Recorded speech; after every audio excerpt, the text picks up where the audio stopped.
Good evening, everyone. So today will be the last lesson. We're talking about Kamma and Rebirth.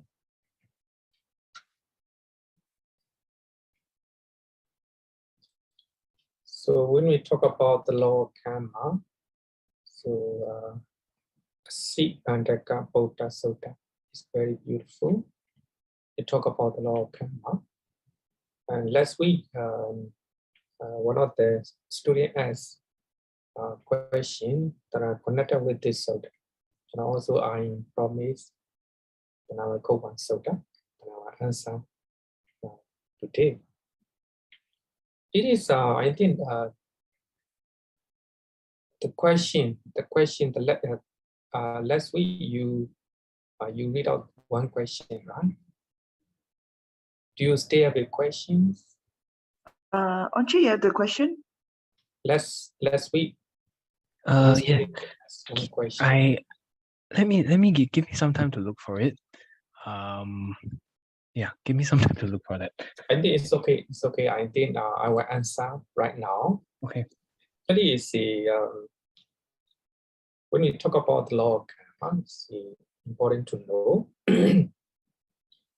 if a person engages in 10 causes or unwholesome actions that we have learned, like killing, stealing, engaging in sexual misconduct. If someone is engaging in such unwholesome actions, that person will be reborn in a bad destination. But of course, as we have learned in earlier weeks, so they are also there. Even though we do unwholesome actions, if we have more wholesome actions, so those unwholesome actions cannot honestly cannot take place. Later, and also I will quote one sutta, how to override our unwholesome karma. Suppose after doing unwholesome things, want to remove such unwholesome, the result of unwholesome karma. But here in this sutta, the Buddha clearly said that if someone is engaging unwholesome actions, akusala karma, that person will be reborn in a better destination. Because in this sutta, Asipantaka is a headman. He asked the question, he taught to the Buddha, the Brahmin who are living in Pachabhumi region. So they say that they are sending dead people to heaven, to Brahmaran, by praying, by reciting something. And he also said that the Buddha, you also can do that. He is asking the Buddha, can you pray for the dead person to be born in heaven? So if you can do that, the whole world will be reborn in heaven. They will go to heaven, Brahmaran. And the Buddha said that prayers and wishes cannot sit into heaven. Because after doing unwholesome actions, then he died or she died, then or the Buddha or his disciple will come and pray and also do a lot of chanting. By doing so, that person will go to heaven. No, not like that. So the Buddha said that prayers and wishes cannot send into heaven. So the Buddha gave a simile of a huge boulder. If somebody throw a huge boulder into the deep pool, then they will go there and pray. Dear, the huge boulder come onto the ground. Come on the ground. however you pray, that huge Buddha will not come on the ground. Because prayers and wishes cannot sink into heaven. Just like a simile of huge Buddha. If that huge Buddha go down in the deep pool, then people go there and pray. Dear huge Buddha, come on the ground. Cannot. So that means the Buddha clearly said that prayers, wishes cannot sink heaven. Because he have done a lot of hours and deed. He will go to a house and destinations. So this is the law of karma, Even the Buddha cannot do that, let alone his disciples. So you may imagine, you may ask question, why we go to the funeral?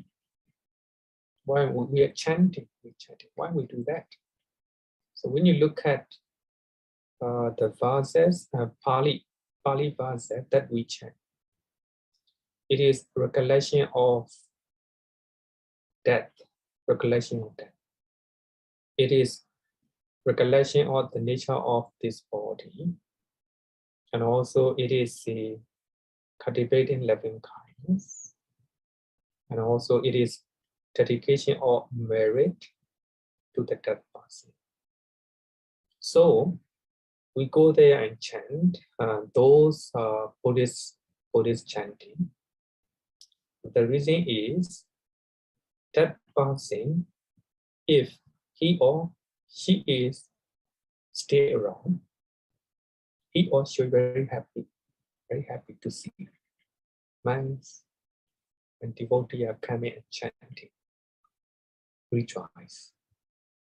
And after being happy, so his life will be reformed. So his life will be changed.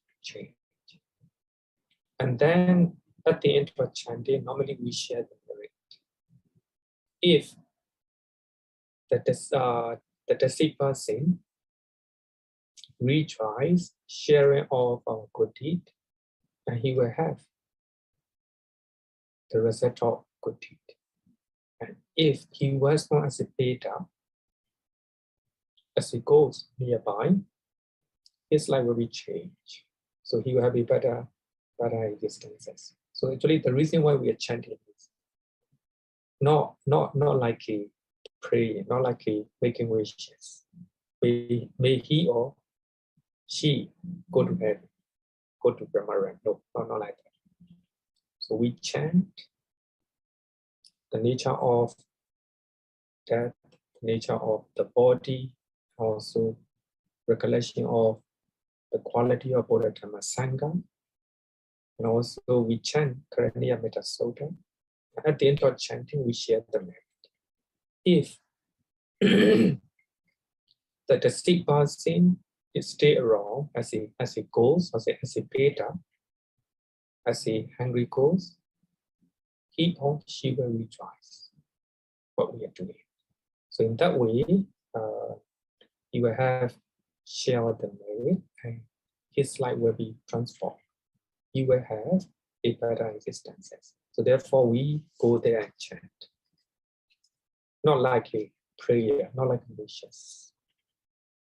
Similarly, and the Buddha said that if a person engages in 10 course of wholesome actions, if someone have done wholesome karma, good deeds, that person will be reborn in a good destination.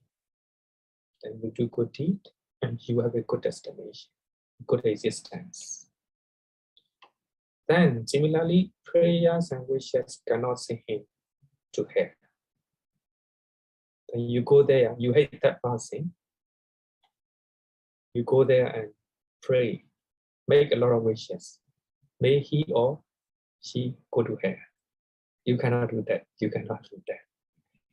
But the Buddha gave the simile of a pot of ghee or a pot of oil. So you bring a pot of ghee or a pot of oil into the deep deep pool, underneath the deep pool, then you break the pot. The pragma of the pot will go down. The ghee and wine will go up. Will go surface the water, surface the water. Similarly, however you pray, you make wishes. This person may go to hell because you hate that person. You make a lot of prayers and wishes, but you cannot send him to hell. So the reason is he have done a lot of wholesome actions. Kusala karma, kusala karma. So this is the law of karma, the law of karma. So the Buddha cannot send him to hell. The Buddha cannot do, you go to hell. No. The Buddha is not a judge. The Buddha is not a judge. So that karma will decide the existence that you will go. So therefore, Asi Pandaka Buddha Sutta is important to know about the law of karma.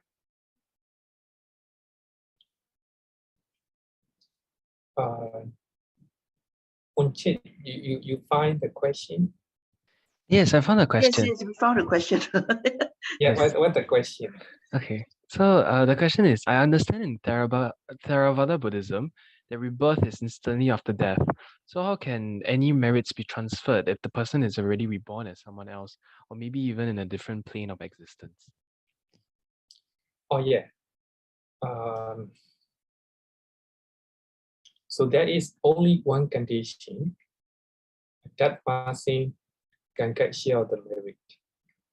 If he is reborn as a beta or hungry ghost.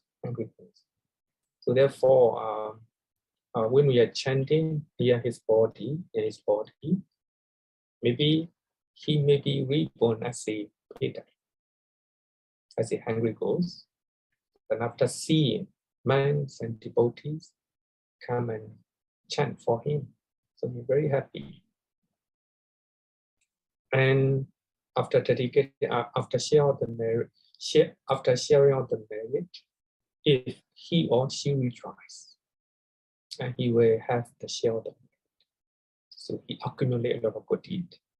So that good deed will transform his or her life, and he or she will have a better existence. So there's only one condition. If he was born as a beta or as a ghost nearby, if he was born as a human being, as a deva, if he go to hell, he cannot receive sharing of the merit, because as soon as somebody dies, then he will have to reborn in the mother's womb. And also, if he or she was born as a deva in heaven, he will even do not think about his earlier life. So therefore, according to one sutta, called Janusani Sutta from Inkotranika. So there's only one condition. If someone was born as a beta, he can get share of the merit. If they was born in other realm, cannot get merit. So regarding with spontaneous rebirth or continual rebirth, later I will discuss using quoting Milinapanya. Okay. Then, so here, suppose you have done a whole sign actions or bad deed. How to do it? How to remove your bad deed? Suppose you kill one person, or you kill sentient beings, or you tell lie, and you steal property of other people. You commit awesome karma, awesome karma. How to remove? How to override your bad karma? So the Buddha gives the method in Sinkatama Sutta. Actually, it's only three. Number one, don't regret over unwholesome state, unwholesome karma that you have done in the past. That's a very important step. Normally, after we have done unwholesome things, we regret. We have a remorse. Oh, I have done unwholesome things yesterday. And I tell lie to my father. Normally, we have a regret. When I was young, I used to do fishing, and I try to do fishing like that, and we regret. Normally, we have a regret after doing our sanghara. So the Buddha advice to remove our piety is, the first one is don't regret over our sanghara that we have done. So the first step. Second one is don't do it again. Don't do it again. That's, of course, this one is very important step. So after doing awesome things in your past life, in your past, then you can take lesson. I will not do it again. I will not do it again. You're trying to control your body, your speech, your mind, not to do that again. Then the most important thing, later what you can do is develop 4 divine dwellings. 4 divine dwelling is, as you all know, metta, practice, cultivate loving kindness, karuna, compassion, trying to cultivate compassion, trying to put into practice, and mudita, altruistic joy. So when other people are doing good, trying to rejoice, no jealousy. Upekha, when things are doing well, trying to balance your mind. When things are not doing well, and also no sorrow,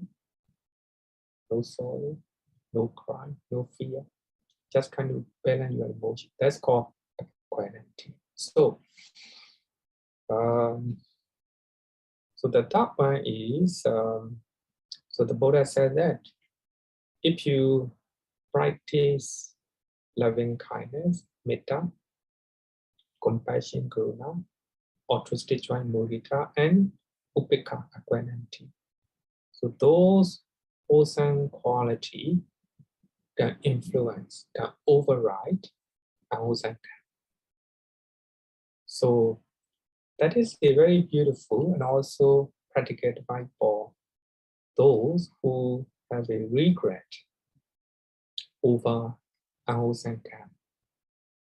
So one way or another, we have done unwholesome karma. So what we can do is no regret, number 1. Number 2, don't do it again. Number 3, practice metta, karuna, mudita, upekha. So today I will not go in detail regarding with the 4 divine dwellings. So if we practice metta, karuna, mudita, upekha, then our previous unwholesome karma will be override. So that is a beautiful and also practical suttas to apply in our daily life.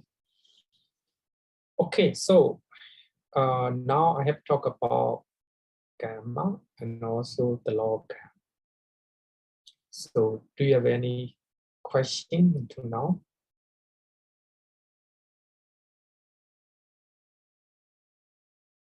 Then if no question, I will go to next topic called Rebirth. Because Rebirth is a how to say, people are interested. So the topic of Rebirth, because people think about after we die, what will happen. Normally, different religions talk about different ideas about rebirth. rebirth. According to Buddhism, when you look at teachings of the Buddha, when the Buddha talk about wrong view, and the Buddha mentioned that he holds wrong view has an incorrect perspective that there is no fruit or result of good and bad actions. So you don't believe the real karma. And there is no this world and no other world. You don't believe past life, you don't believe afterlife. You just believe this life. According to Buddhism, it is wrong view. It is wrong view. If you don't believe past life, if you don't believe afterlife, that is a wrong view. So there are some Buddhists who have difficulty to believe past life and also afterlife, but they believe some of the important teachings of the Buddha, just like a Four Noble Truth, the Noble Eightfold Path, and they believe giving dana, morality, sila, meditation, power, they believe. So they are practicing, they are following teachings of the Buddha, but they don't believe past life, afterlife. So now in the West, they call it secular Buddhism. Secular Buddhism. So they just focus on present life. So that means they don't care for past life and afterlife. So they just care present life. They call it secular Buddhism. So there are some secular Buddhists in the West because they have a difficulty to believe rebirth. So according to Buddhism, if you do not believe the result of karma, and also if you don't believe past life and afterlife, that will be wrong. So to talk about this, I want to quote one of the famous sutta that talk about karma, Nibbedika Sutta. So when the Buddha talk about the result of karma, and what is the result of karma? The Buddha said that the result of karma, INC, is threefold. To be expedient after doing wholesome or unwholesome actions, wholesome or unwholesome karma, so they will be to be experienced in this very life. Some people, they are very kind, compassionate, and they do not kill, and they do not steal. They try not to tell lie, just telling the truth. So they will experience the result of wholesome karma in this very life. The person who kill, who harm, who exploit, who steal, and who engage in sexual misconduct like that. So they will experience in this very life. So that is the one type of karma. Another one is that he or she will be experienced in the next rebirth. So that means next life. Or he or she will be experienced the result of karma on some subsequent occasion.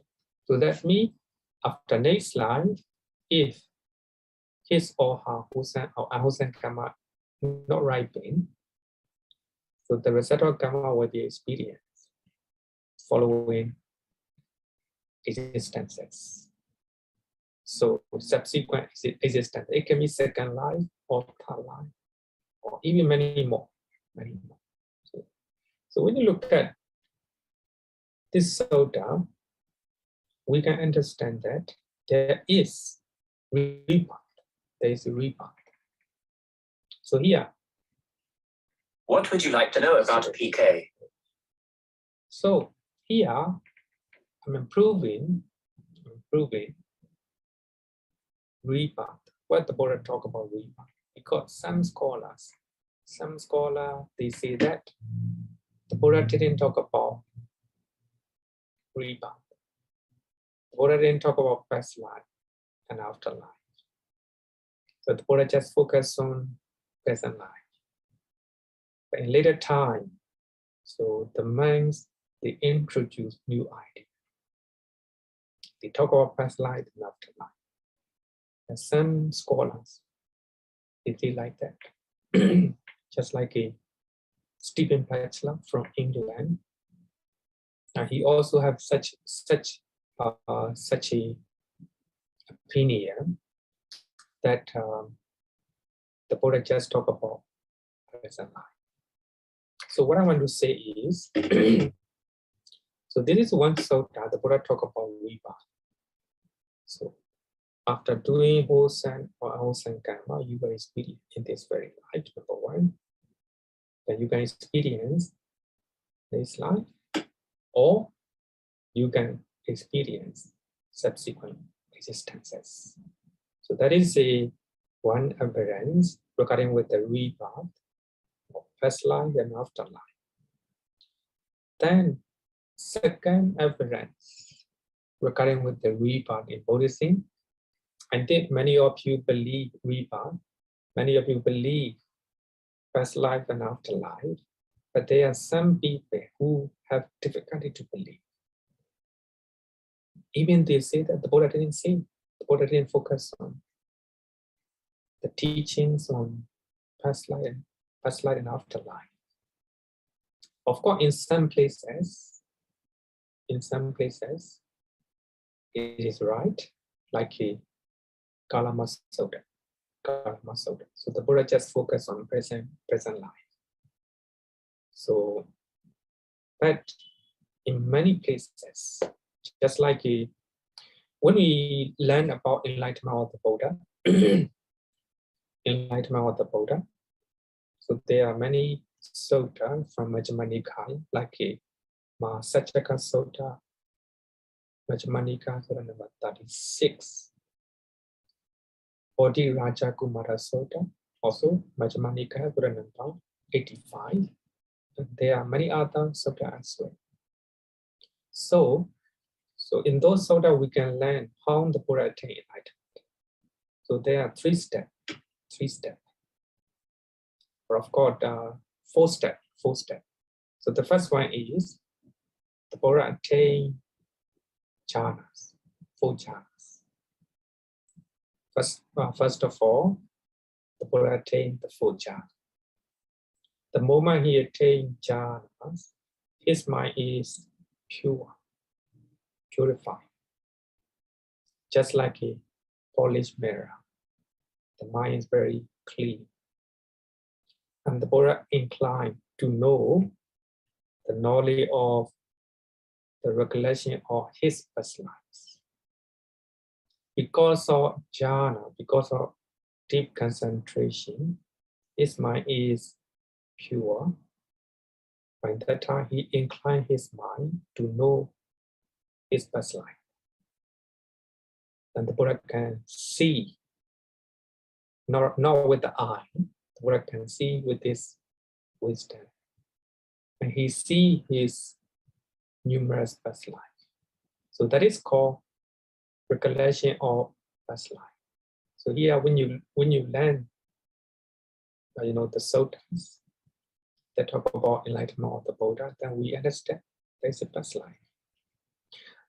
Then the Buddha, after the knowledge or recollection of past life, and he enter into jhanas again, deep concentration again, then he inclined his mind to know this knowledge, second knowledge, the knowledge of passing away and reappearance of beings.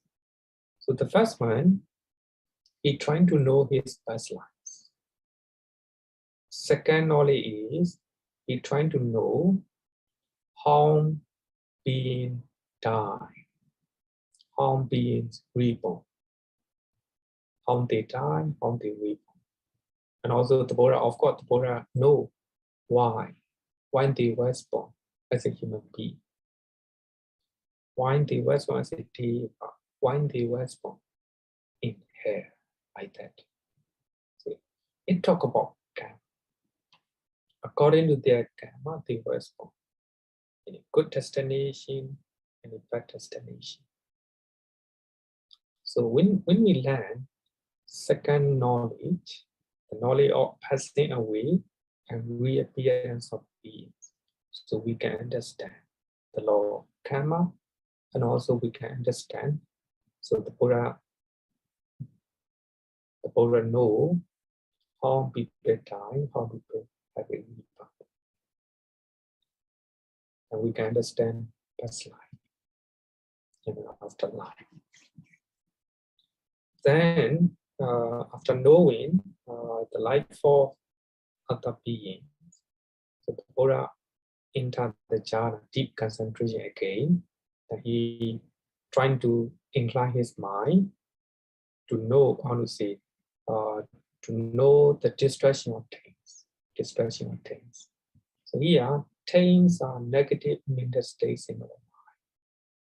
So by knowing Four Noble Truths, the suffering, the original suffering, cessation of suffering, and the path that lead to cessation of suffering. So the Buddha knew Four Noble Truths, and after knowing the Four Noble Truths, all the negative mental state in the mind are destroyed. So that is called the knowledge of destruction of things. Then after attaining this, the last one, the knowledge of the destruction of things, Prince Siddhartha became the Buddha. Prince Siddhartha became the Buddha at the age of 35 under the Bodhi tree. So that is called enlightenment of the Buddha. So what I want to say is, when you look at three types of knowledge, the knowledge of recollection of past life, the knowledge of passing away and reappearance of beings, the knowledge of destruction of things, we can understand there is a past life, and also there is afterlife. So there is a rebirth. So rebirth, the idea of rebirth, teachings of rebirth play an important role in both teachings of the Buddha. Even before he became the Buddha, he knew, his past life, and also the past life of other beings. So then only he attained the last knowledge, the knowledge of destruction of things. So therefore, they are sent many meditators after attaining deep concentration, they can recollect their past life. They can recall their past life. So when they have such knowledge, the knowledge of their past life, so they will have a strong faith in the teachings of the Buddha, or he or she will practice more and more. So therefore, it is important to know about rebirth.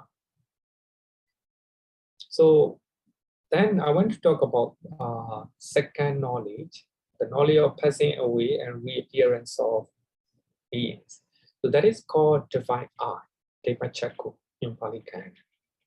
So actually, this is what the Buddha taught.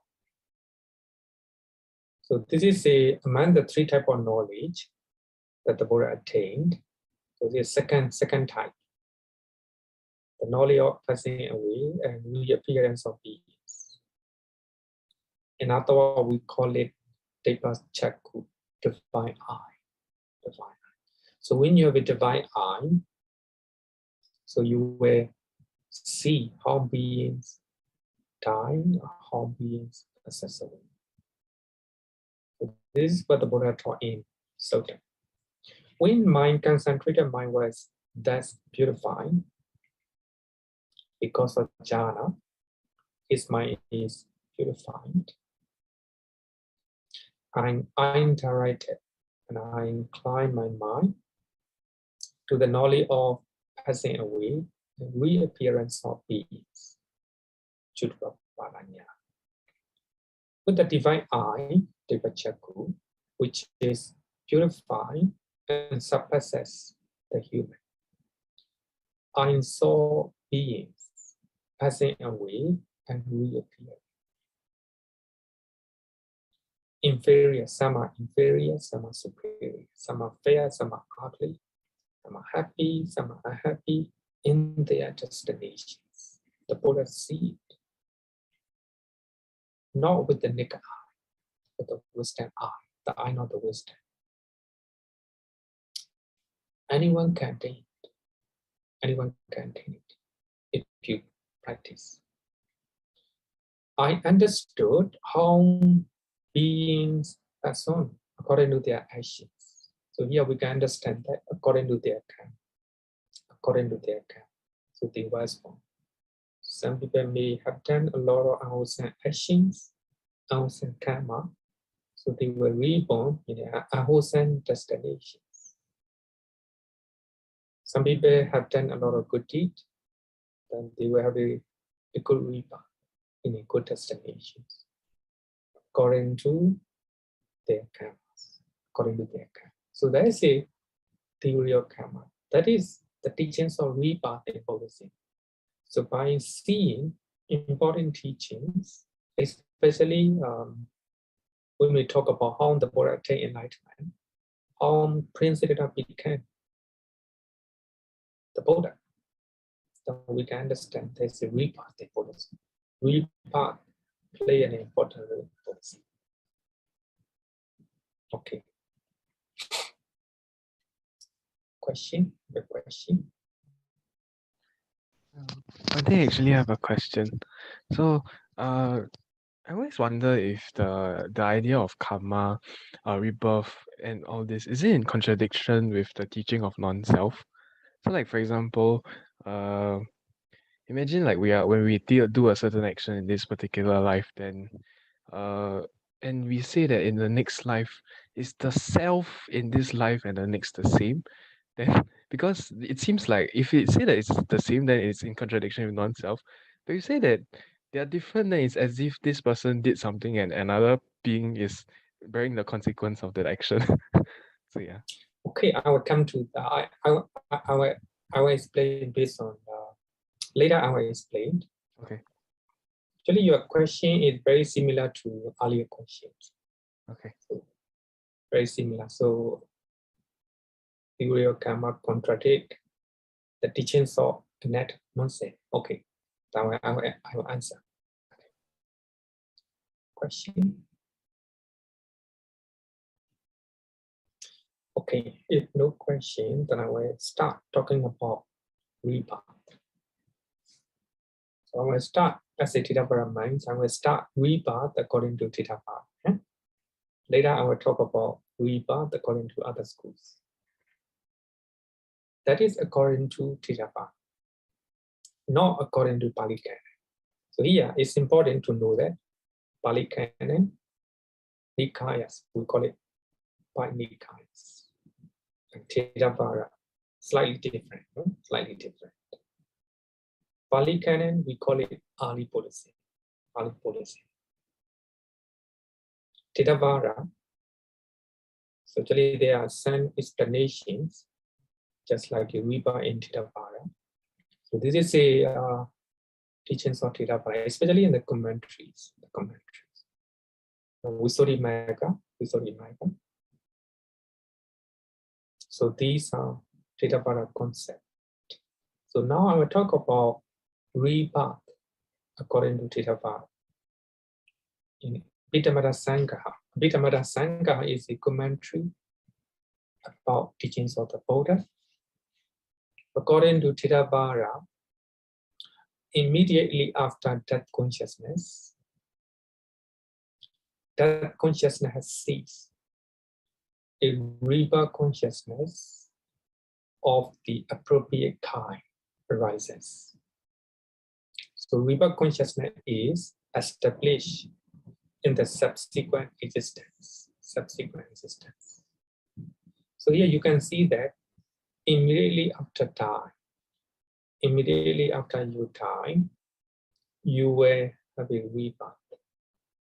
So there is no in-between state. You die right now, you have a rebirth right away. So there is no time and space in between death and rebirth, according to Tritabhara. I think that is 90% correct. 90%, 90% correct. We die. If you were born in heaven, you will become a deva right away. Then you die. If you were reborn in Singapore, so your rebirth consciousness will take place in the mother's womb right away. Generally, it is correct because I will quote what the Buddha taught in Anguttara Nikaya. This is a process of death. And the Buddha said that here, bhikkhus, having encompasses a mentally corrupted person's mind with my own eye, Sometimes actually, what when we read the Pali, sutras, sometimes it's a bit difficult to understand. Then I will explain. So here the Buddha said that he see the mind of corrupted person with the old mind. The Buddha can see. I understand that if this person were to die at this time, because his mind is corrupted, mentally corrupted, he will be deposited in here, as if brought there. In Pali, Yathapada Neketo Eon Nile. So here, when you look at this usage in Pali, in English translation, you die, somebody died, so the person have done a lot of hours and deed. So he was born in here, right away. Immediately after he died, his rebirth consciousness were reborn in here. So when we look at this sutras, so this is a general theory of Kamma. So after we die right away, you have a rebirth. So after somebody have done a lot of hours and Kamma, they were born in a wholesome destination, like here. And also, I will quote one soda, another soda, same thing. The Buddha said he can see the mind of a placid person mind. So that means somebody who are doing good things, his mind is placid and pure. He can see. I understand that if this person were to die at this time, he will be deposited in heaven, as if brought there. Somebody who have done good deed, so he will have a rebirth in heaven, as if somebody brought there. Normally, I give example. No? You put one cup here, and I put another place, like that. So somebody die after doing a lot of good deed, die right now, and have a rebirth in heaven right away. As if brought there. You bring something and put it somewhere right away. So when we look at what the Buddha taught in those suttas, we can understand generally after we die, we will have a rebirth consciousness, rebirth right away. So I would say that it's 90%. 90% according to Theravada, rebirth take place immediately after you die. So according to Theravada, there's no in-between state.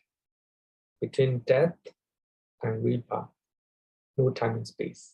Right away. But there is 10%. I would say that 10%. That's my point of view. 10%. That is called the in-between state. Between death and rebirth, there's another state. We call it the in-between state. Some Buddhist schools accept that there is the in-between state. In Tibetan tradition, they call it bardo. Actually, when you Google online, so you can study. So there are different type of bardo, very interesting. So there is the in-between state before one was born in the new existence.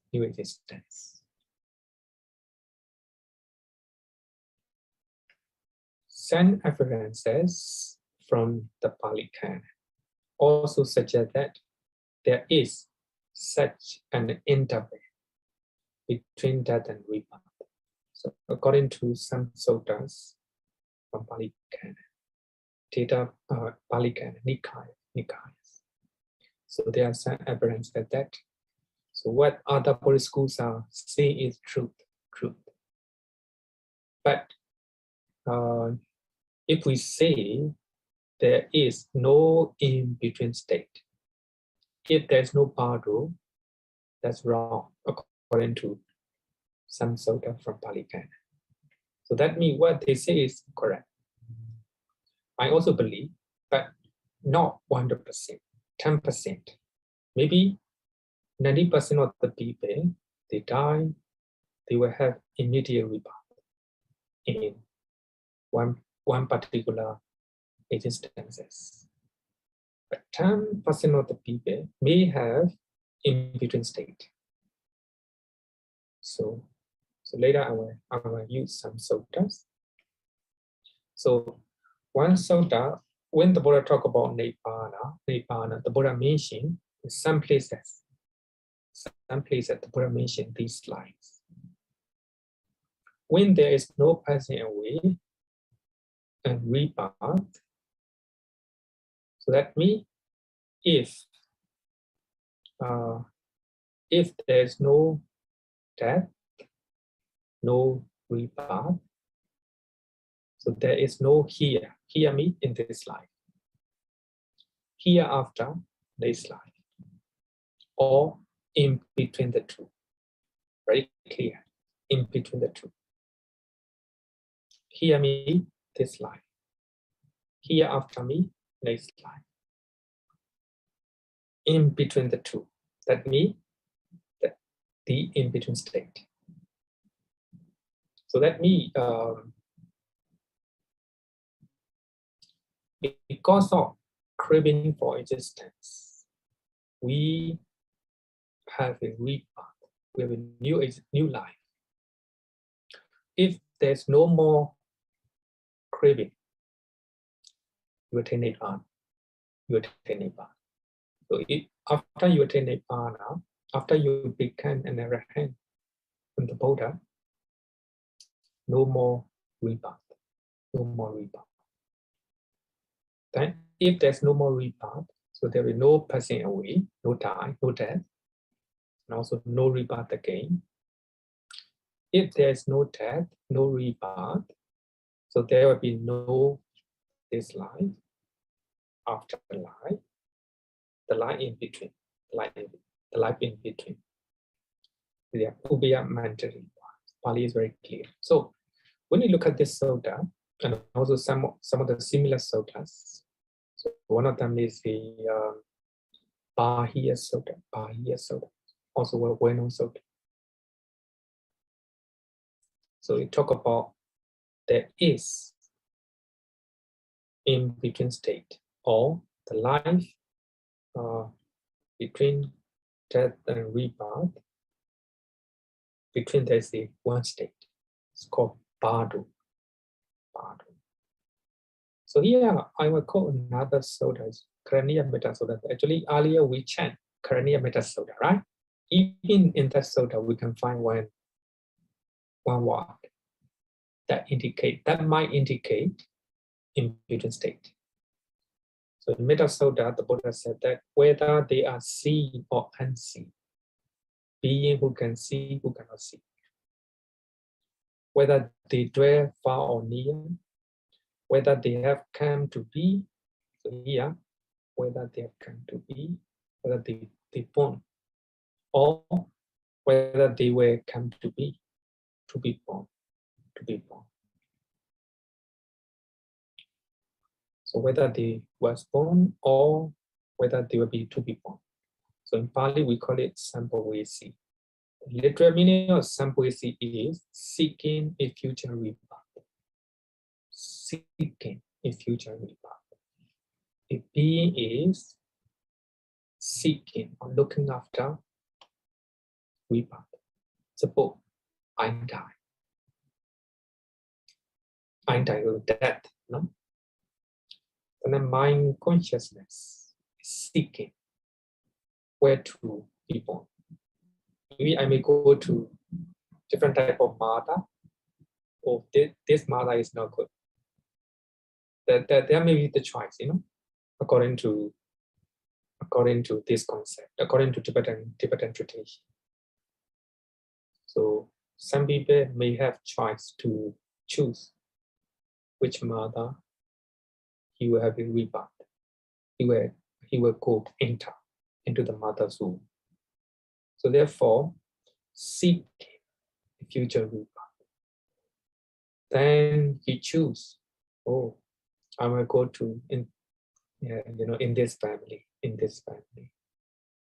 So such type of consciousness, maybe very advanced or maybe higher beings, because of their best, because of their good deed, they have the choice to choose the family, the places, seeking a future rebirth. So here some people also, some scholars also quoted this verse, quoted this word, Sambhavesi. It talk about in between state. The being after he died do not have any rebirth yet, seeking future rebirth. But the commentary is now he became Theravada, Theravada. According to Theravada, the commentary defines that Buddha here me born. So Arahant, they was born. After they die, no more rebirth. So here Sambhavesi is to be born or seeking future rebirth me, orderlings, Puthojana, and trainees like the Sotapanna, Sakatagami, and Nagami. So they are seeking a future rebirth. They still have craving for existence because of that they need to seek their rebirth. So according to Theravada, they do not accept the idea of Badu, the idea of in-between state. So according to them, if somebody dying, then they have a rebirth right away. But when you look at these evidences, we understand that there is another state, in-between state, between death and rebirth. It's called Badu. Then another sutta from Sāmaṇera. Here also we can understand there is in-between state. The Buddha taught to Vocha, wanderer, when Vocha, a being, has laid down this body that we died, but has not yet been reborn in another body. So that means somebody died, but no rebirth yet. So there is in-between state. So he may be seeking a future rebirth.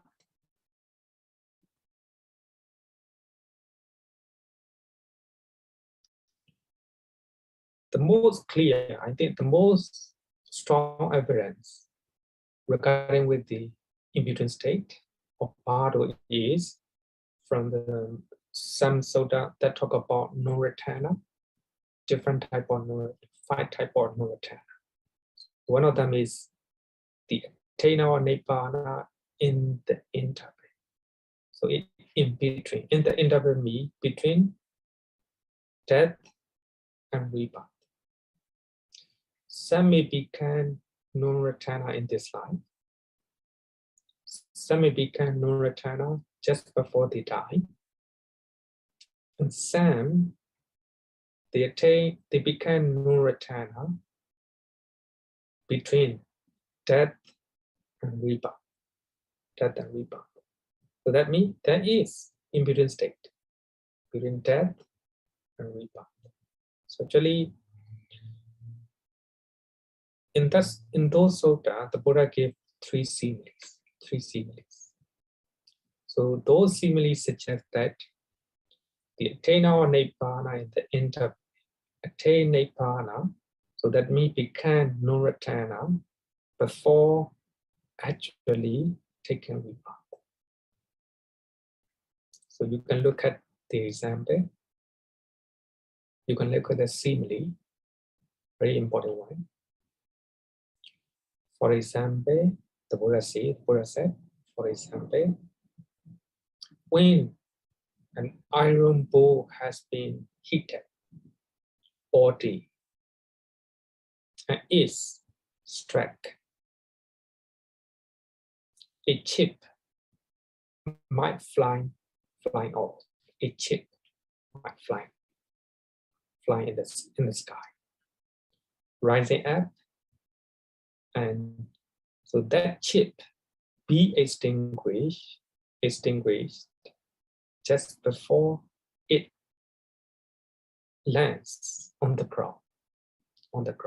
So here you can see that an iron bowl have been heated on the fire. Iron bowl heated on the fire, very hot. So one chip, might fly off. One iron chip flying. That is flying on the sky, so on the air, flying. It is extinguished. So that means the heat is extinguished just before it is landed on the ground. So here, a chip is on the iron bowl. So that is a death. Landing on the ground is a rebirth. But in between, the chip is flying in the sky, in the air. It is extinguished on the air, before it is landed on the ground. So that means there is an interval between death and rebirth. So that means, so that person is meditating.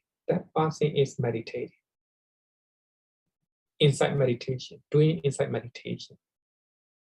Then while he is doing meditation, he might die. He died. That consciousness. But here, even though that consciousness takes place, his mind is still meditating. The mind is still meditating. So then, but he or she still have craving for existence. Because of that, he will reborn as a Brahma. But he became no return. Just before he was born in the Brahma, in between the state. So what I want to say is, here you can have the Buddha said, so too, Bhikkhu is practicing this. With the utter destruction of the 5 lower factors, he becomes Tena or Nibbana in the interval. So that means he attained Nibbana in between death and rebirth. But he still have craving for existence. Because of that, he was born as a Brahma, as a no-returner. So that means, so when you read these suttas, so here I have given on a quotation from Gotra Nikaya, different suttas. So when you see this sutta, there is in between state, there is a Bharu state. So as I earlier said that it is very rare. I will say that it's very rare. Only 10% of the people may have in between state. 90%, they die, they will have an immediate rebirth. So that is my opinion. Okay, any question? Any question?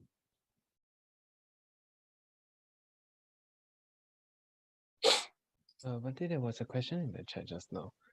So the question is, if a person is reborn as a human being, is it always the case that if he dies in Singapore as a Chinese, he will be reborn in Singapore as a Chinese and not otherwise? Of course, it will, your desire, your wishes will decide. Of course, if you die as a Chinese, you have a lot of attachment to Chinese tradition. You were grown up with the Chinese cultures. So therefore, likely you were reborn. If you were born in Singapore, you might be reborn as a Chinese. So there is one book. There's one book written by Mr. I forgot his name.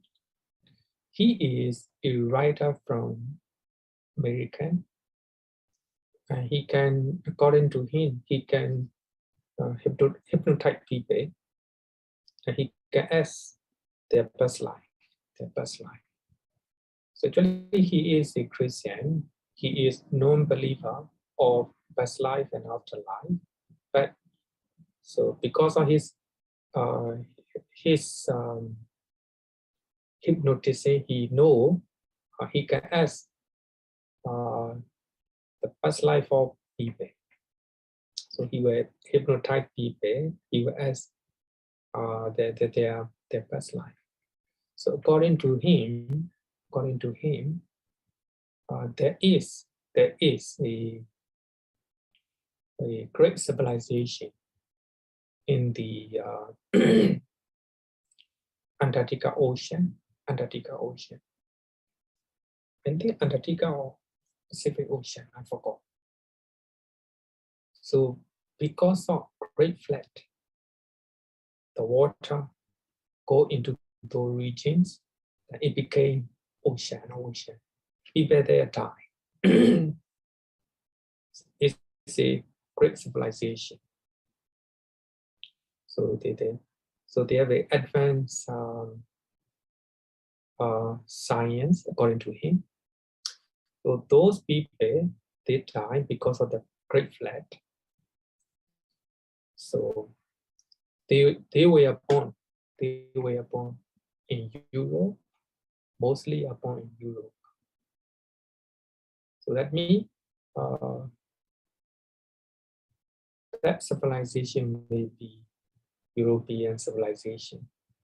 Then they die, then they was born as a European being. So so that means it may be correct that if you die as the Chinese, if you still have attachment to your culture, way of thinking, then probably you will be born as a Chinese in Singapore. Okay. We have another question from the chat. So the question reads, good evening, Bhante. According to Mahayana and Tibetan traditions, the in-between state can be as long as 49 days. Is this supported by the Pali Canon, or is the Pali Canon silent on this? Thank you.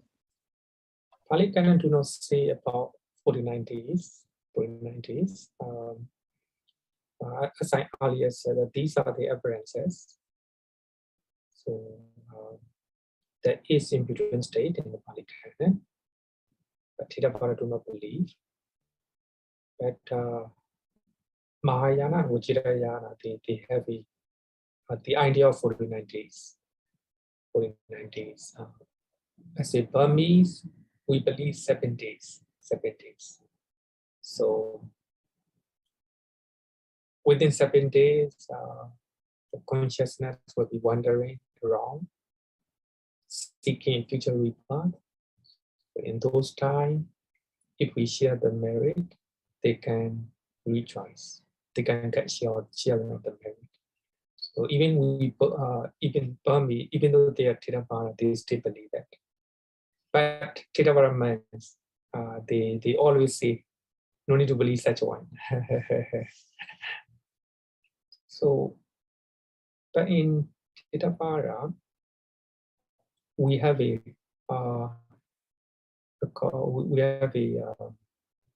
story of after the Buddha attained enlightenment. After the Buddha attained enlightenment, he stayed 49 days near the poetry. 49 days. There's only one evidence, which is similar to 49 days. 49 days. Other than that, there's no evidence in the Pali Canon. Okay. Then now I will go to important things to know, so which are connected with your question. Reincarnation. So according to Cambridge Dictionary, reincarnation means the rebirth of a soul in another body. So this is Oxford Dictionary. That the belief that a dead person's spirit return to life in another body. Hindus and Buddhists believe in reincarnation. So there is very confusion here. According to Hinduism, of course, they believe reincarnation. They die, and the soul or spirit will go to another body. So according to Buddhism, it's not so. It's not so. We don't believe reincarnation. We don't use the word reincarnation because it's very dangerous. It really do misunderstanding. Some people may use the word transmigration. It's also connected with the soul, theory of soul. The soul means the soul in the body do not die. It will last forever. When you die, it is just like when you die, your body will be left behind. Your consciousness will go to another body, and you will grow old, and you will getting older and older, then you will die. So your body will be left behind again. Your consciousness, your soul will transmigrate to another body. So according to Hinduism, they give the simile of changing the clothes. So you change, you take out old clothes and you wear a new one. Just like that, when somebody dies, the body, physical body will be left behind. That soul will move to another body, like a change in the clothes. According to Buddhism, it's not so. It's not so.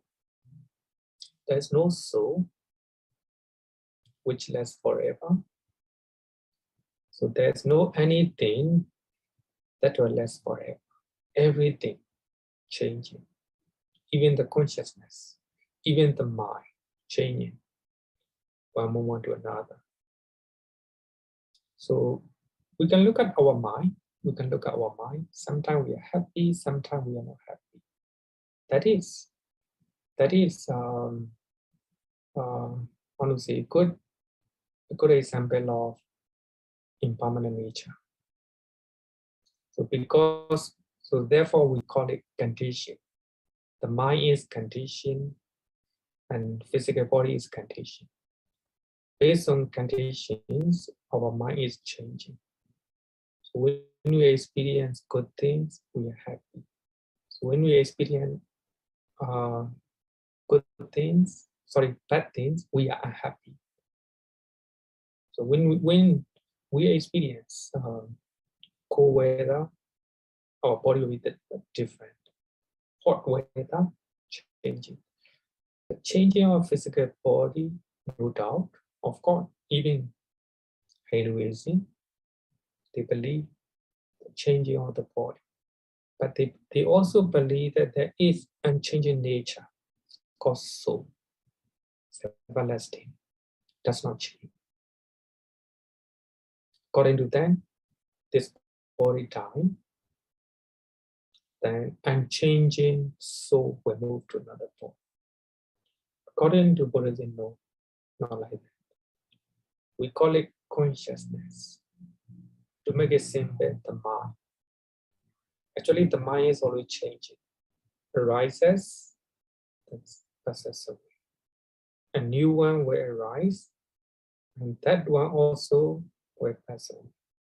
Another new one will arise, pass away. It go like that. It go like that. So there is a question. There is a question.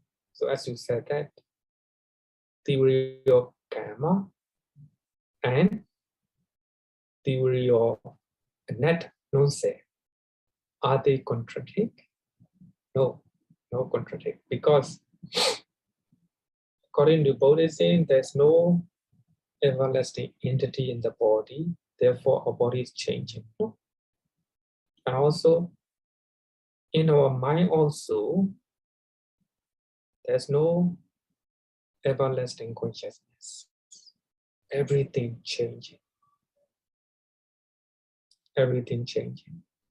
So even the mind arises because of conditions. Because of conditions. Just like a playing guitar. Just like a playing guitar. So when you do not play guitar, there's no sound. There's no sound. Then you play using your fingers. So your fingers is condition. You play, there is the sound. Without playing, no sound. Then you can ask, where the sound exists in the guitar? Is it the sound? Is it in the guitar? No, there's no sound. Is it in your hand? No, the sound does not come from your hand. How about the space in between the hand and guitar? No, there's no sound. Only you play it, the sound comes out. So that means similarly, the mind does not exist anywhere. The mind does not exist in your body. It does not exist in your brain, not exist in your heart. The mind arises because of conditions. You see beautiful things, you are happy. Happy mind arises because you see beautiful things. you see unpleasant things, a happiness will arise.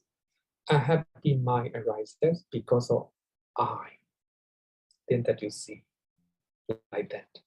So that means, according to Buddhism, everything, physical body and also the mind arises because of causing conditions. So therefore, they are impermanent. They're changing. So here also, there's a question. When we die as a Buddhist, we call it death consciousness. Death consciousness. Then death consciousness die. Another consciousness will arise. We call it rebirth consciousness. You may think that death consciousness and rebirth consciousness, are they the same? No, not the same. Are they different?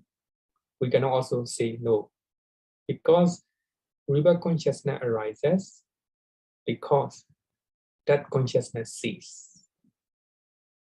Cessation of that consciousness is the cause of arising of rebirth consciousness.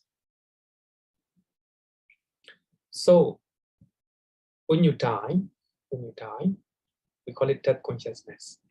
So the quality of death consciousness will decide quality of your rebirth. So therefore, normally we always say that the last thought moment is important as a Buddhist, because that will decide your rebirth. Someone who have done a lot of good deed, so the moment they die, so they will recollect their good deed, That will become their karma. Because of that good karma, they will have a good rebirth. So that means, how to say, the quality of consciousness depends on the quality of previous consciousness, previous mind. Suppose you learn about compassion. So you learn about compassion from Buddhism, then you practice, you trying to put into practice. So you're trying to practice compassion to all living beings, your family member, your friend, your colleagues. Then you, because of compassion, you're trying to help them. Because of compassion, you deal with the people in a nice way. In that way, you have a beautiful mind. People will see you as very kind and very sympathetic person. So that quality of mind will affect your subsequent mind. Today you develop compassion, and tomorrow also you continue to do that. Your mind became more and more full of compassion. Just like we do mindfulness meditation, we practice mindfulness of breathing. When you practice for the first time, your mindfulness is not stable yet. Your concentration is not stable yet. Now you keep on practicing mindfulness on your breathing. The more you practice, the more your mindfulness and concentration is getting more and more stable. So the moment you focus on your breathing, you right away know it. That is because of your practice. Earlier consciousness, the quality of the mind, influenced the quality of subsequent mind. Similarly, you die with a beautiful consciousness. Then you are, so that beauty will follow, next life, rebirth consciousness. So that is we call it, we explain it, that consciousness and rebirth consciousness, they are not the same.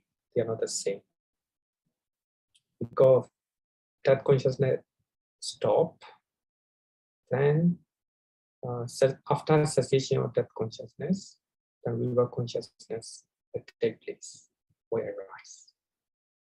So the quality of that consciousness will be carry to what we manifest in the quality of rebirth consciousness. If you have a beautiful mind, the moment you die, and your consciousness also, the rebirth consciousness also is beautiful, beautiful. So therefore, we normally quote Milinapanya. Actually, Milinapanya is one of the well-known texts in Theravada Buddhism. Milena asks many questions to Venerable Nagasena. And Venerable Nagasena can answer those questions. So those questions and answers are combined and became Milinapanya. So this is the question of King Milena. He who is born, Venerable Nagasena, he who is born, does he remain the same or become another? Similar question. Huh? So one who is reborn, suppose you die, and you reborn next life. So you in this life and you next life, are they the same? Are they the same? Or they are another?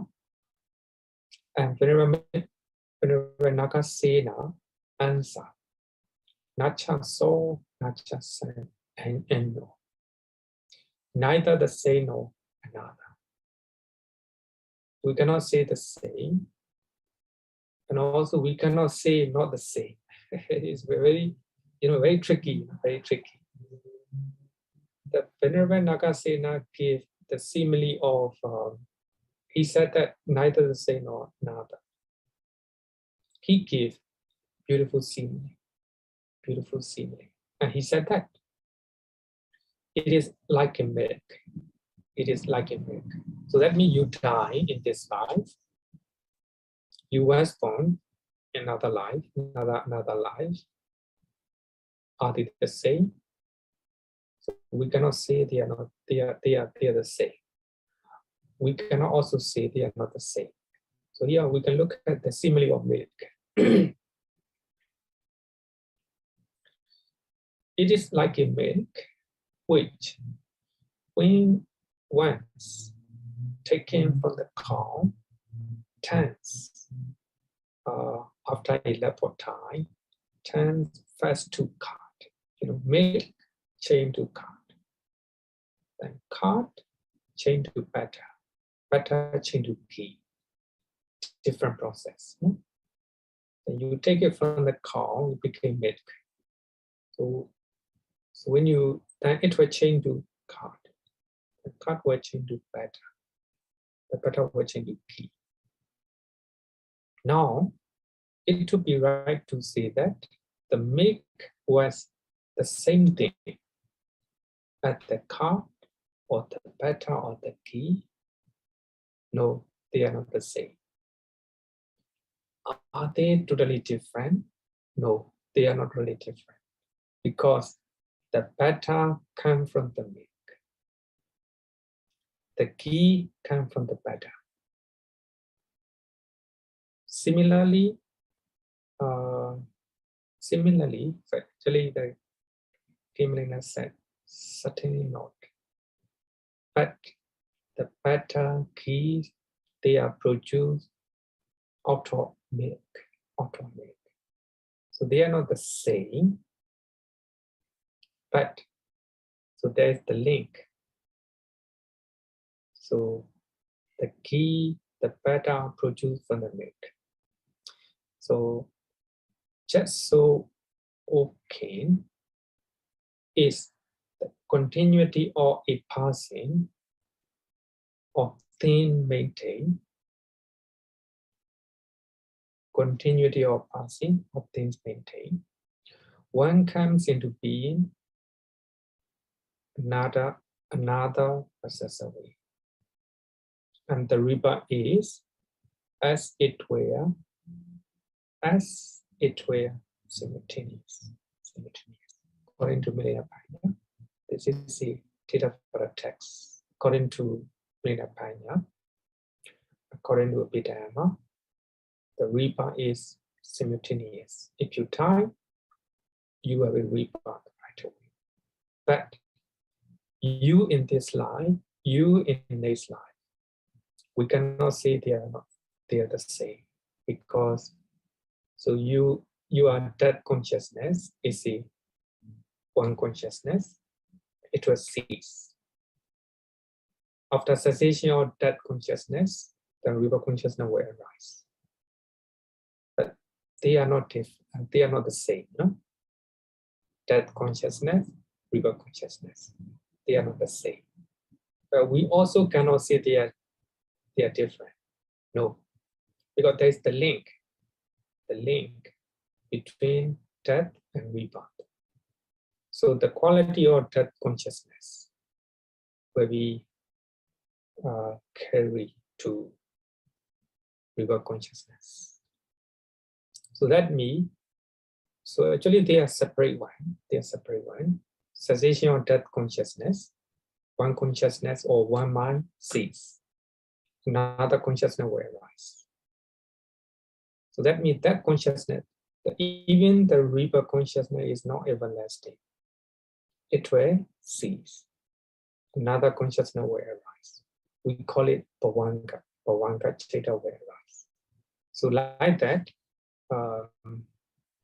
even though that consciousness, rebirth consciousness, even though they are not the same, there is the link. There is energy, the energy of that consciousness will be, manifested in the rebirth consciousness. So even though they are different, still have the link. So therefore, the Venerable Nagasena said that there's neither as the same nor as another. Does a man go on to the last phases of his self-consciousness? So that means neither the same nor another. Death consciousness and rebirth consciousness, they are not the same. But they are not totally different. There's the link. There is the link. So the King Milena said that, well put, Nakasi. Okay, so that is according to Buddhism, there is no soul.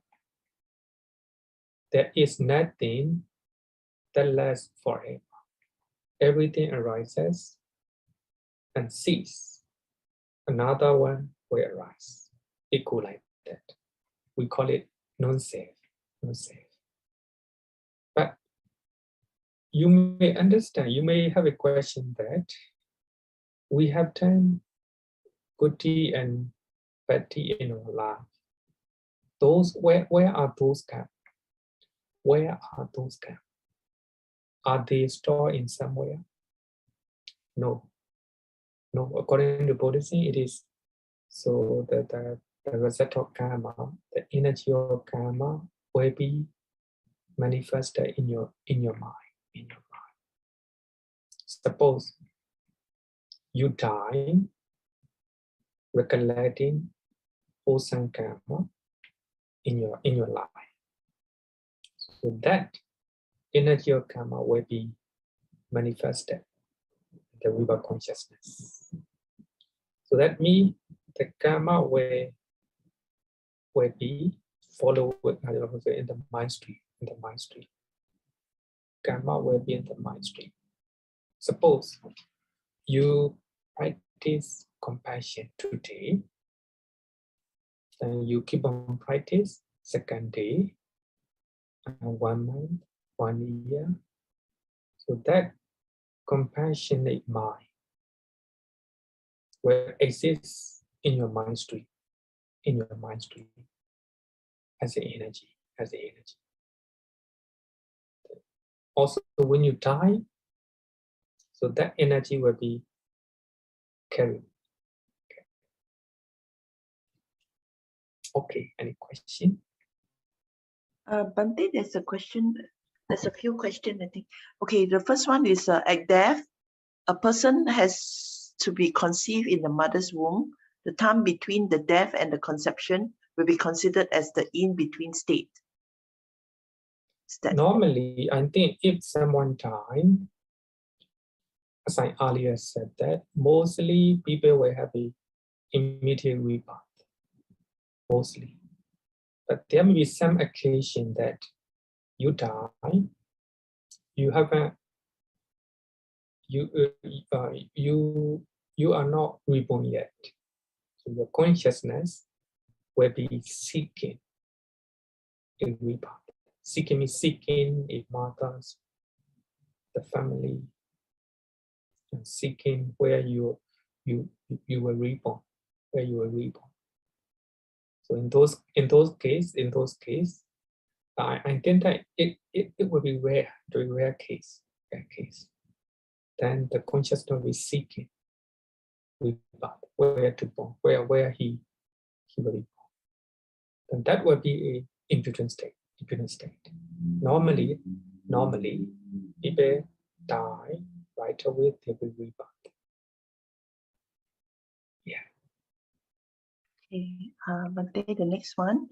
Bhante, we have learned a lot about karma and rebirth over the last 1 month or so, and thank you for sharing and answering our question.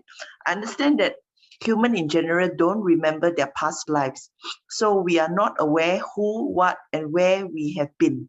We also do not know if your current karma will lead us into any other plane of existence. Everything changes, nothing is taken along, as we do not know where we come from and where we are going. So there's no memories at all. So why is it still important to us?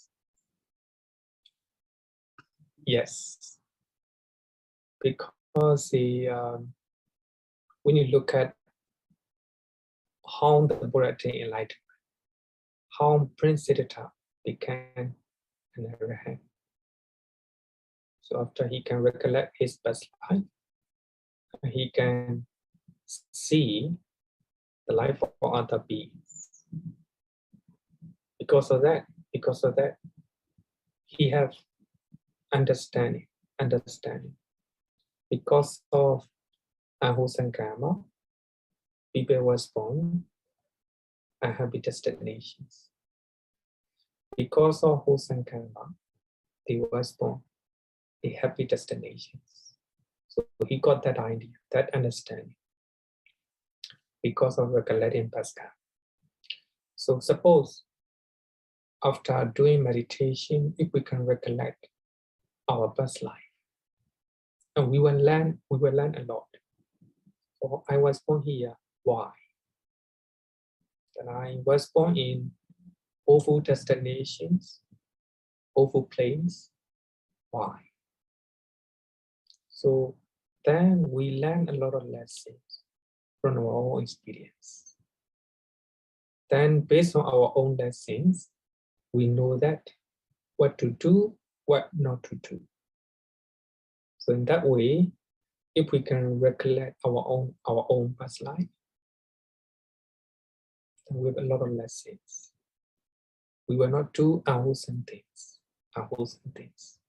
We're trying to do wholesome things. Even we do unwholesome things, we know that we know in our mind that it will lead to a destination. So it will change. it will change our way of thinking. Of course, if you don't believe past life, afterlife, stay okay as long as you are practicing Dana Sila Bhavana, generosity, morality, and meditation. Okay, that will be okay. As long as you are practicing the Noble Eightfold Path, you are leading right direction. Okay, Bhante, there's a last question. Buddhisms don't believe in reincarnation, but rebirth and reincarnations, are they the same meaning and how? I don't know whether have you. Actually, they are not the same according to me. When you look at the dictionary, definition of dictionary, when you look at the dictionary, Oxford dictionary, they clearly say that reincarnation means you left your body behind. The soul will move to another body. So there is soul, everlasting entity. So that means the soul will move to another body. So that is called reincarnation. But according to Buddhism, it's not like that. When we die, so the less mind in this life, we call it death consciousness or death mind. So then that consciousness stop. Another consciousness will arise. Another consciousness will arise in one particular place.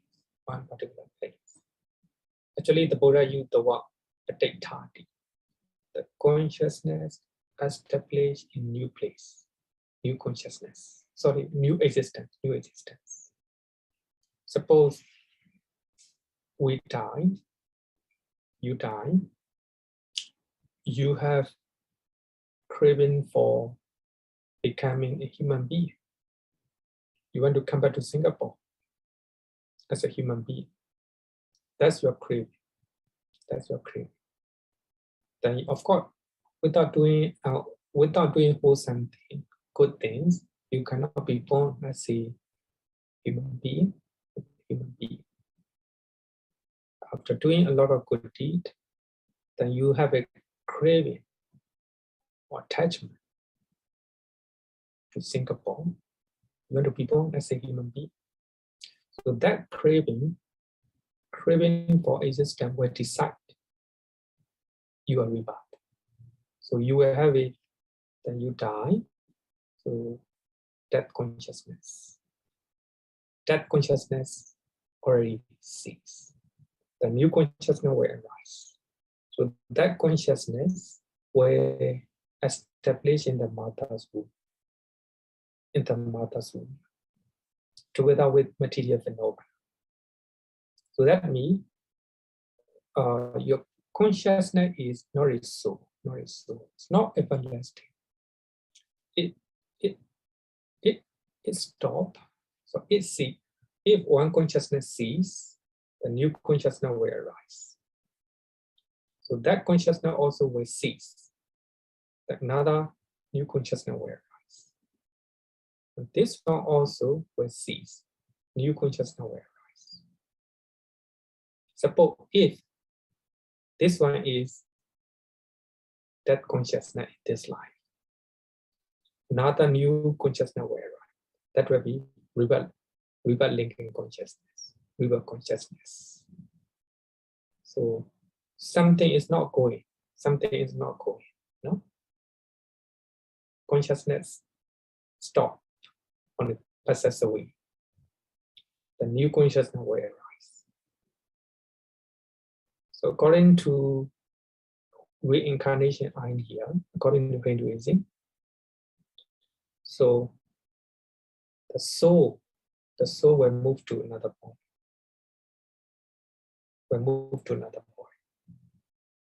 That is, we call it reincarnation. But according to Buddhism, it's not like that. Nothing is moving. So that consciousness will cease. because of cessation of that consciousness, another new consciousness will arise. So that new consciousness is called rebirth consciousness. Together with that consciousness, a material phenomena, the body also will arise. If somebody was born in the mother's womb, of course the body will be very tiny. The body is liquid, small liquid. So it will grow. Was born as a baby, grow net. So that is the difference between reincarnation and rebirth in Buddhism. Okay. Bhante, do you still have time? Do you still have slides to go? Because there's still one more question. Do you want to keep it to the end? I think I need better teach. One more topic. Okay. That is Yeah. cessation of karma. We call it cessation of karma. If you want to stop your karma, if you want to stop your samsara, what you have to do is practice the Noble Eightfold Path. So when you practice the Noble Eightfold Path, you will stop. All your karma will cease. No more. If there's no karma, no more rebirth. If there's no more rebirth, then no death. So that will be cessation of suffering. That will be complete nibbana. So here, according to Abhidhamma, there is one term. It's called Kriya. Similar to karma. Actually, both karma and kriya, they have the same meaning, action. But they are different. According to Abhidhamma, the action of Arahants and the Buddha, we call it kriya. So the Buddha also do a lot of actions. The Buddha use bodily action, power actions, and mental actions. So their actions are called kriya, not karma. Because according to Abhidhamma,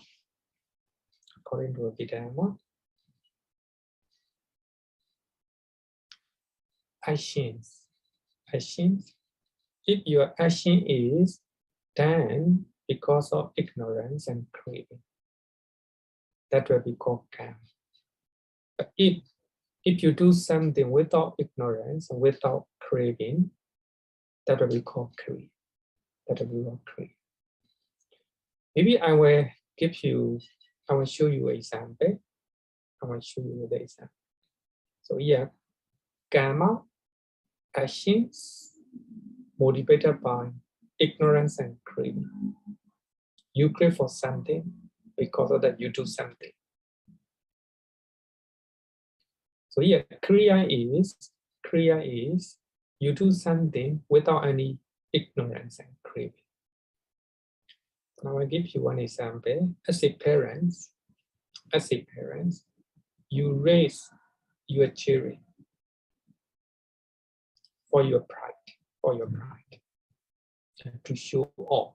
Suppose you send your children to NUS, Singapore National Universities, because you want to show all your friends. Oh, mindset. My daughter is attending NUS. So that means you are sending your children to NUS because you want to show off your neighbors, your colleagues. So that is, you have a craving for a good image. Another one is you raise your children for their happiness, for their welfare. Because you send your children to NUS because you want them to be happy for the welfare of their life. So here is a co-intention, different intention, different motivation. In the first case, you crave for a good image for yourself. By sending your children to NUS, you can show off among your friends. Oh, my child is attending NUS. Very craving. Another one is you send your children to NUS because you want your children to be happy, good welfare, with different intention. So I will call it, so the first case, Kamma, motivated by craving. Second one, Kriya, without any craving. So you just look at the welfare of your children. And also as a politician, so somebody engage in politics for their own sake, for the money, for the fame. So they want to get a lot of money from being politicians, and they want to become famous if they become a politician. In second case, they do politics for the sake of all citizens in the country. So here, motivation is different. The same action. So they are doing politics. In first case, they do politics because they want to get money or fame or popularity. They crave for it. So they do politics. The second case, they do politics for the sake of all citizens in the country. Actually, intention is different. Doing as a politician is the same, the same actions, but different intention. So the first intention, if action is motivated by craving, attachment, we'll call it Kamma. If you do something without any craving, that will be called Kriya. So therefore, if you do something without craving, then ultimately you will attain Nibbana. So that will be cessation of Kamma. Okay, so I think this one is a little bit deep. Maybe if you don't understand, leave it aside. Okay, so I hope that that will be the end of my lessons, and I hope that you understand what is Kamma, what is the result of Kamma, what is the theory of Kamma, and also the law of Kamma, and also what is a rebirth. And I hope that you learn from my lessons. Thank you so much. So that is mine. That's all. Okay, Bhante. So Bhante, would you want to still answer the last question, or because the time is actually 9:30 now? Okay. Yeah. Let's. Okay, the last one. Thank you, Bhante, for the valuable teachings. Can I clarify the following? Number one is praying, chanting, sending of merits for the deceased may only be received if the consciousness of the deceased is reborn in the ghost realm, not even those in the hell realm. Before the rebirth, Right. and Actually, possibility within 7 or 49 days for those who are in the in-between state. Yeah. First of all, we share the merit. We can not every person will receive it. Only if they was born as a ghost, because of craving for family, craving for houses. So you have this attachment to nearby. If you was once a ghost, then after sharing of merit, he feel very happy, rejoice. So that rejoice, joy will transform their life. So that is how do we say, the benefit of sharing of merit. If they was born in hell, if they was born as a human being, as a deva, they cannot get the share of the merit. According to Theravada, I would say that according to Theravada, no? So I'm to differentiate. Of course, in other schools, so they according to them, people even in the hell, so they can get the share of the merit. Okay. Sorry, the second part is the family of the deceased continue to do praying, chanting, sending of the merits as they can't tell if the consciousness of the deceased is still in the lower realm. Actually, it's already answered according to Theravada. Yeah. So actually, I will not say that Theravada teaching is correct. So, but I'm telling that according to Theravada, only in possibility of receiving merit, someone who was born as a paid, as a ghost realm. So other realm, they cannot receive it. So another one is after they die, so there is possibility of Badu state or in-between state.